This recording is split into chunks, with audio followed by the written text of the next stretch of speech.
He says, well, you took a picture with him. You know what he just did? He just killed 28 people, or whatever it was. Like he stabbed and killed He says, dude, a guy's taking a picture with me. I'm not going to know what it is. So think about how many parties you've been to, okay? Some of those parties you went to. Maybe one or two. No, but how many people were at the party?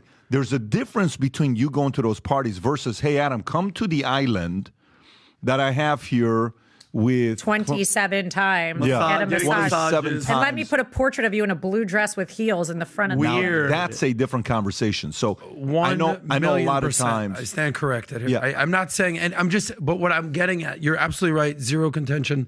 The name that is the most liable here is the royal family, Prince Andrew. Oof. You've seen what's going on with this guy. I don't know. Is that the actual painting? That is the painting. That's beyond weird. You know what's telling is Prince Andrew, where he put that painting.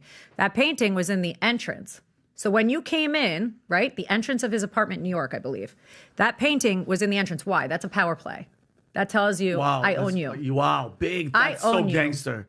That was in Clinton's? No, that was in Epstein's apartment. Holy Manhattan. shit. When you walk into the, I think it's, I mean, we can fact check me, but when you walk into the right, it's there. You put a former president in a dress and high heels in your entry of your apartment. Yeah. What does that say? I own you. Wait, is that supposed to be the Lewinsky dress, by the way? I don't know. That's a great question. It might be. But the Prince Andrew thing. Yeah. So, I mean, as a again, how do you defend that as a lawyer? You don't.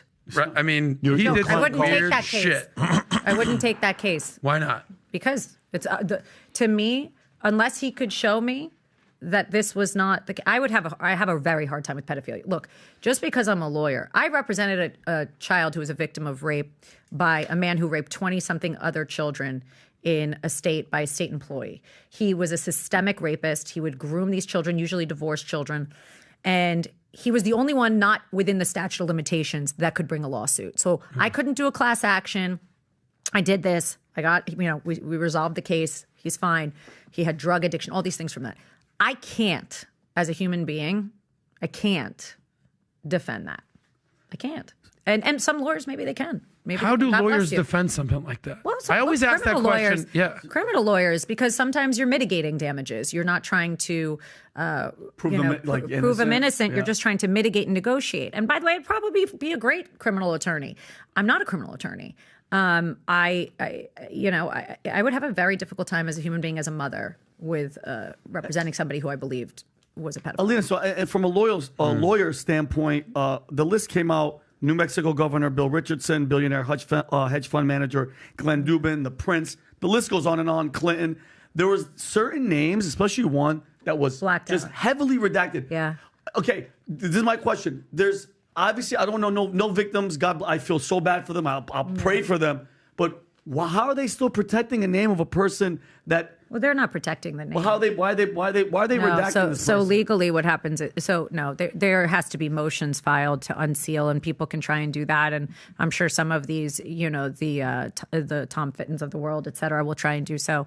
So people always say, it's not all public, and I want the world to understand this. When I have a case, when I'm doing a lawsuit, like, there are things you just don't know that are not public. Sometimes the court orders them be private. There are private conversations with judges and all the parties and their counsel that are sealed for certain reasons, for protection reasons. I don't understand why that is unsealed. I don't like it, and I would love to know as an attorney.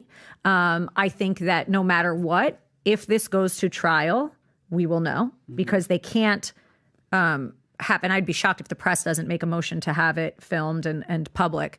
But there will be transcripts and all of that. At this point, you don't know. There's so many identity issues. And when you're dealing with minors and rape victims, there's a lot of issues that happen. Sometimes it's to protect the rape victim, that they don't want their name being associated with that blackout name because they're afraid of being killed, and then they have to be insecure. There's so many things that go on that people don't realize. Now, what do I think in here?